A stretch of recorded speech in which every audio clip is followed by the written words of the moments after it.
We want to go sailing Trimaran Twilight. But first he needs to be cleaned because he does not have any anti-fouling, and normally that's an easy job, but it hasn't been done for a long time. We don't use anti-fouling, we just use normal epoxy. A couple of tricks to it, and we like to share those with you.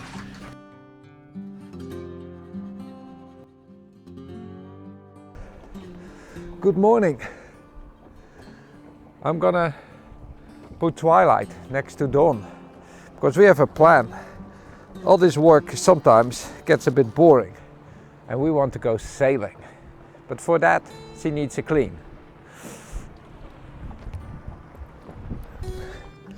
So I need to move our dinghies a bit because they're gonna be in the way. I think I take the canoe over, so I'm gonna move this one.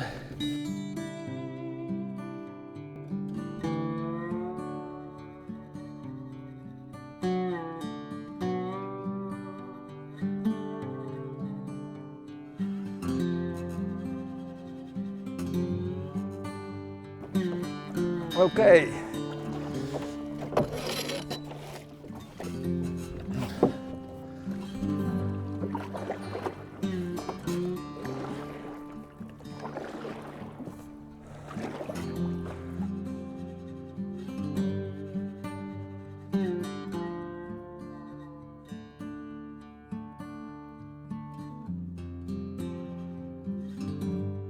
I could put a rudder blade behind this boat. I could start an engine, but why would you? It's not far.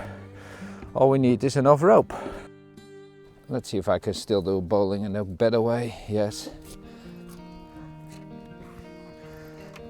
Used to learn to do them blindfolded around your body. So when you would be in the water and somebody throws you a rope, you could pull yourself, you could tie yourself up. Well, maybe that's something for another episode to show how to do that. Let's bring this line to Trimaran Dawn so I can pull Twilight over.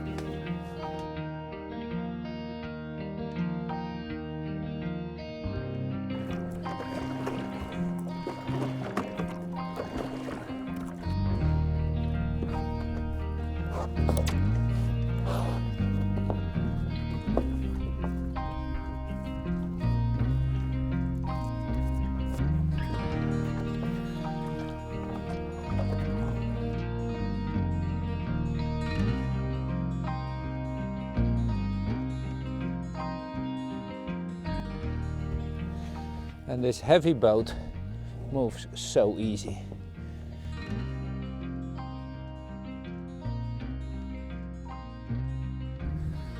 She's not more than 3,000 kilos, so that's reasonably easy. And if I go to the left, the port side of this boat, the boat will start to actually turn.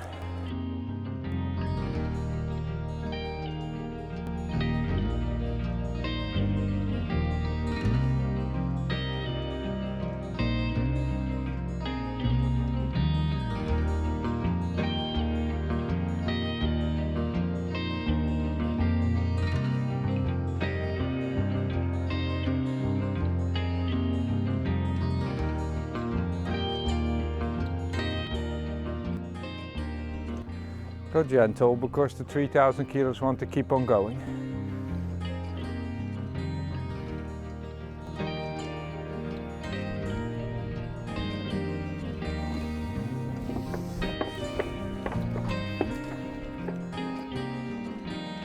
I'm perfectly on the buoy.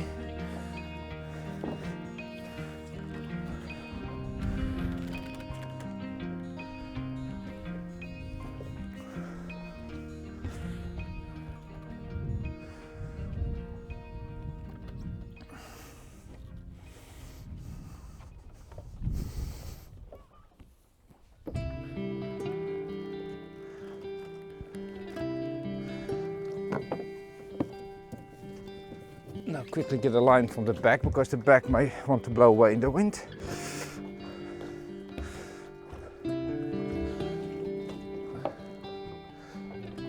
It's not the best line for this, but for now it's the line on which we tie the dinghy.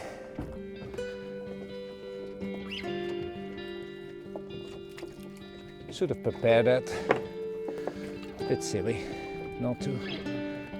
For now, that's good. No, that's bad. He won't go anywhere. He can. The difference, stepping on Dawn, that doesn't move down underneath you, and then Twilight just moves at every step you made by the weight difference. She's so agile, and I love her.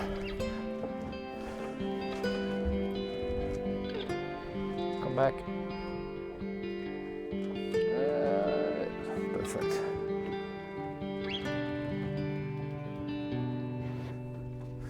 I have to watch where the masts are gonna end up. You think you do this on a day that the skies are fantastic. You plan the perfect sunrise, but we got this.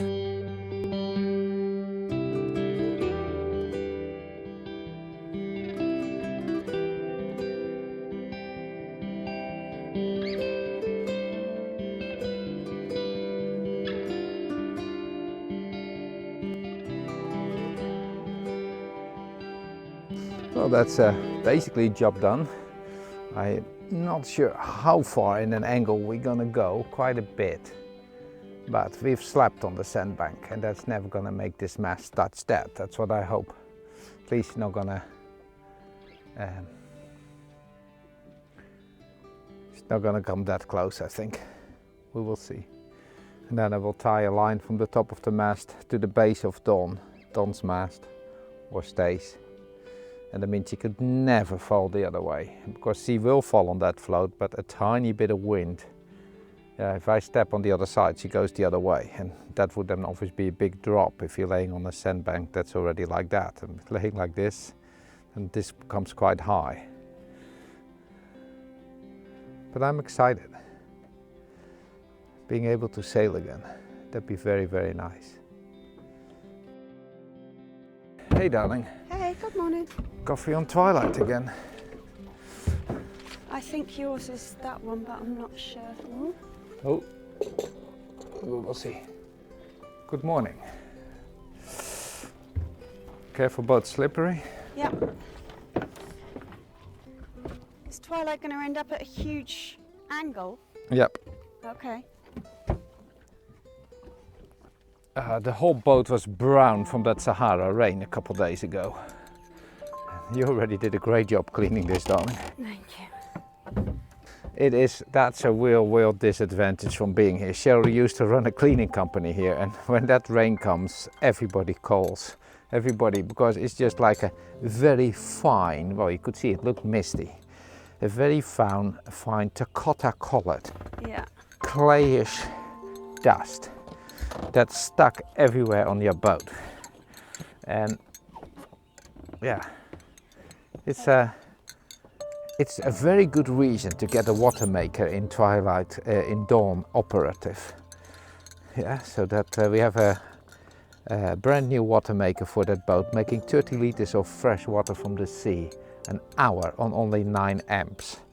And that means that boat can stay so long on the ocean, because food you can catch, isn't it? Yep, and it means that... Yeah, sorry? No, you go. I've lost what I was saying. It means that?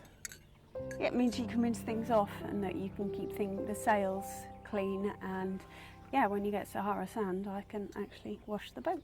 Yeah, so the very big water tanks will be, wow, that's much too heavy for a boat like that. But if you're floating along on the ocean and we can making water, which you can pump overboard with a reasonable pump very fast, why not do it? You may meet another sailor. You may meet water in some place in the Caribbean almost cost more than gasoline. Well, that was in the past. Maybe the gasoline prices have changed. I think that might have changed now. The water prices in the future will change that as well. Yeah. Because the water is so expensive in the Caribbean, because it has to be made in the same process. So if the energy prices go up, then the water prices go up.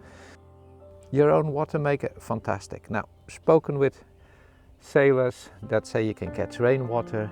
It's not so easy, because you're going to get the salt in it and the dirt in it and all kind of things. But yeah, it's probably the way that I would like to develop for our simple thing like Twilight, how to catch rainwater and stuff.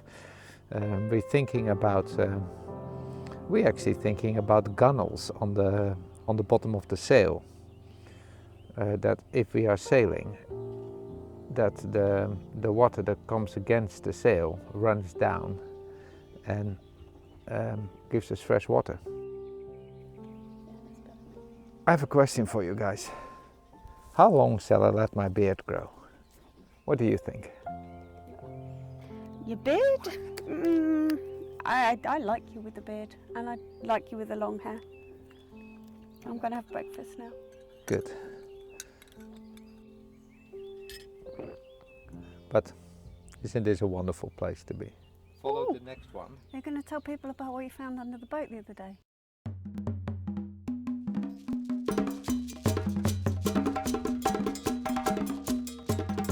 Now our two dinghies were laying on the beach and Cheryl had taken away the canoe. And when I lifted up my dinghy you can still see the marks. There was a snake underneath it. And I don't know much about snakes, but I wasn't happy with it. And it took us quite a bit of research to find out it wasn't poisonous. But it actually attacks quite easy. We have no idea how it ended up on the sandbank. We only can think it lives in this mashy lands there in the background. And with this high tides, because it's spring tides, it washed. Well, in all the years that I've been here, I've only once heard of another boat that had a snake on it, and we all did it off with, well, probably was a water snake, but he didn't have any pictures to show what it was. This was not a water snake, this was a leather snake, 2 lines with spots in between looking like a leather. It's not poisonous, but it attacks without provocation. It didn't do much. It was definitely alive, but I think the cold water kind of shut it all down. So reasonably easy with a pedal, I could pick it up and bring it back towards the marshy lands. So I actually brought him to the water and I let him swim back to the marshy lands where he disappeared in the grass. And then the next day, it's a day to do a lot of work. Cheryl has to go into town and I have a massive cleaning up job. But first, a couple more shots from Trimaran Twilight and Trimaran Dawn dried out on the sandbank, with a fantastic reflection of the floats.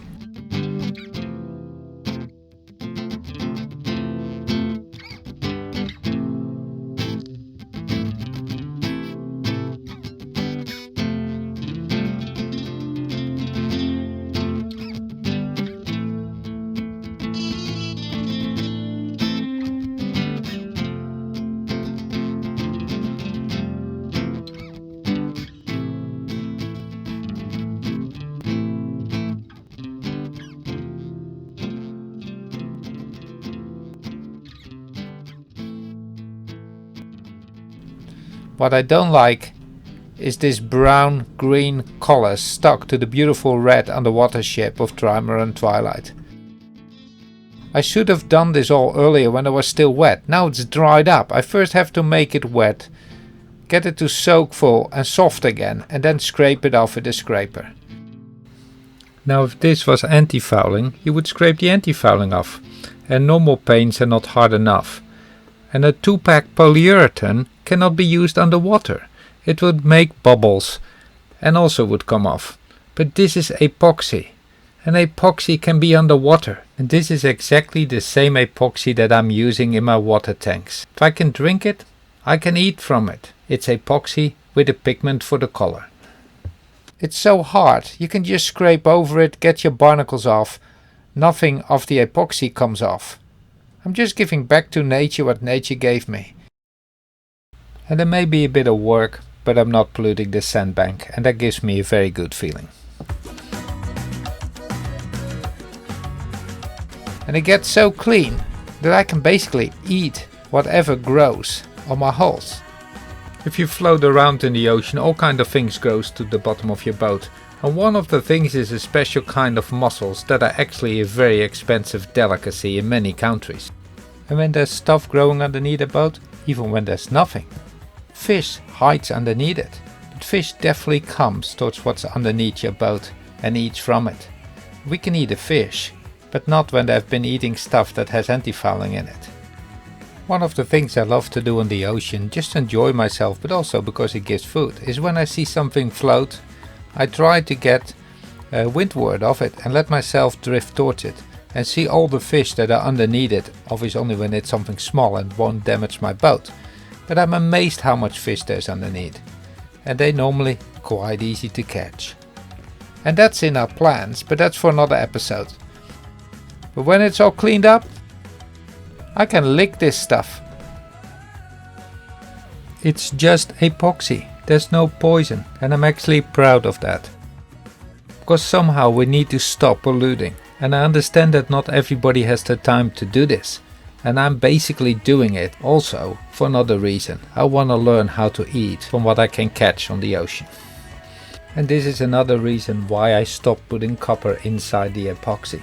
That's next to the fact that I didn't think it worked too well. It worked if you just scratched it all up with Scotch-Brite and basically exposed the copper to the seawater. What worked actually better than that was putting a solvent into the epoxy that made the epoxy more like an open sponge, opening basically the copper to the seawater, which I still have done to the rudder of Trimaran Twilight to see how it worked. I started experimenting with this in 1999 on Trimaran Trinity, and spent years with her in the Mediterranean, and it basically took me 1 day a month. And if that's economical, I don't know. Antifouling is not cheap either, and it's poison. And you have to work to be able to buy the antifouling. And then there's a little break because Cheryl needs to go to the shore to do shopping, bring away all the trash. So canoe is loaded up again, and Cheryl, our Pocahontas, goes back to the shore. Actually, I think we are on the shore, even when it's a sandbank. Bye darling, have a nice time. And there she goes. Row, row, row your boat gently down the shore. Maybe I should not be singing too often for you guys. That may not be good for our view rates. Well, I need to continue. I really should have done this when the water was up, because now it's so stuck and it's a lot more work. I have to make it wet first. If you swim, if you be in the water, this is always done easily. Little bit of scrubbing, all barnacles, all things, they just come off just with a plaster knife. Now on the land, it all being dried up, I've given myself a lot more work. On top of that, it's beautiful weather, but it's actually a very, very hot day. So working this hard, I'm happy with a little bit of shadow, but I can't wait for the tide to come back up and give me a little hand here. Let's put up some good music, speed up the video, and make sure that on a hot day like this I'm finished early and can go into the little town for a cold beer.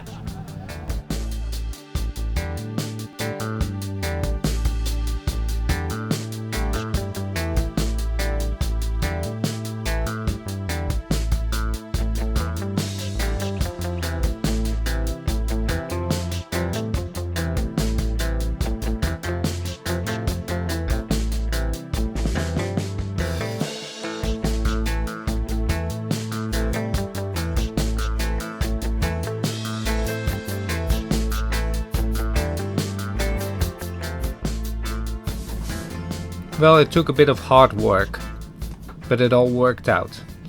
The hard epoxy that we also used in the water tank gave us again a bottom you can eat from, and that's what we want to try out in the middle of the ocean. Let me give you a very important tip. Do use an old-fashioned 100 to 50 self-leveling epoxy, because it will give you a nice smooth surface, easy to clean. But modern epoxies very often dry up like the surface of the moon. They have all kind of other benefits, but they're not made to be self-leveling. I hope you follow us, because we are ready to go sailing again in our next episode. A link to our next video will be up here in the left corner, and here's a button to subscribe to our channel to follow our adventures. Thank you for all your likes and your comments. We do our best to answer them as soon as possible. All our previous videos are in the playlists down here. And we especially want to thank all those that subscribe to our channel and support us. Thank you for watching Living on the Ocean.